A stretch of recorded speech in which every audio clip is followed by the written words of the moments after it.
Welcome back. This morning we are talking about the cost of buying a home versus renting your space. And the data shows you might want to hold on to your rental. ABC News' Elizabeth Schulze. Hey.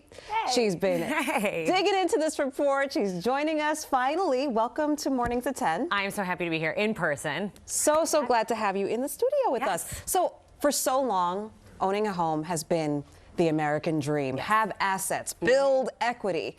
But it seems like that mentality is kind of changing. Look, you know, the reality of the numbers right now is not great if you're trying to buy. And it's really helpful just to kind of look at this apples to apples on a monthly basis. So what we've done, we've gotten this new research from CBRE. They're a firm that tracks real estate prices.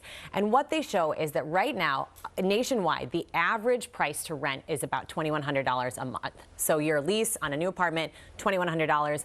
When you're taking out a new mortgage, your average payment is about $3,000. So basically the difference there is you are paying 40% more on a monthly basis to buy. And for someone who doesn't own, that is a big difference. And that's something that they're looking at the numbers and they're saying, how am I going to make up for that difference?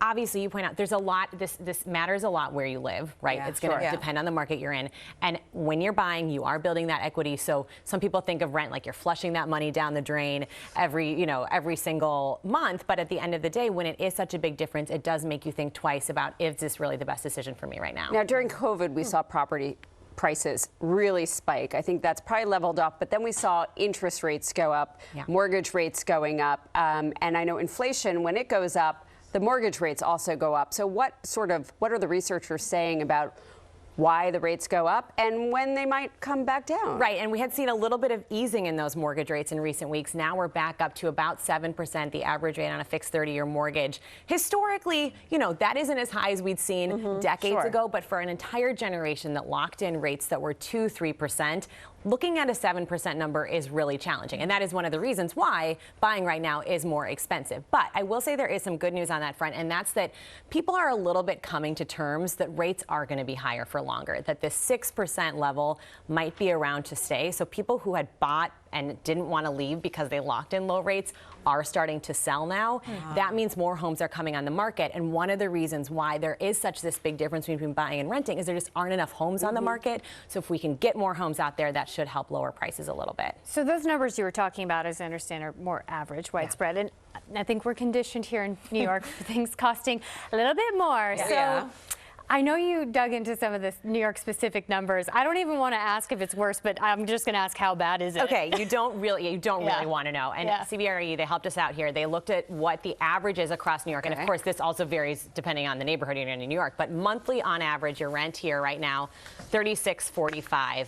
For a new mortgage payment, you're looking at almost $6,000. Wow. So that premium is a lot higher right now in New York City than it is on average. Yikes. And one thing that I think is really important about this data is that over time, in a lot of cities, that gap does close, that rent prices will go up and home prices are expected to come down.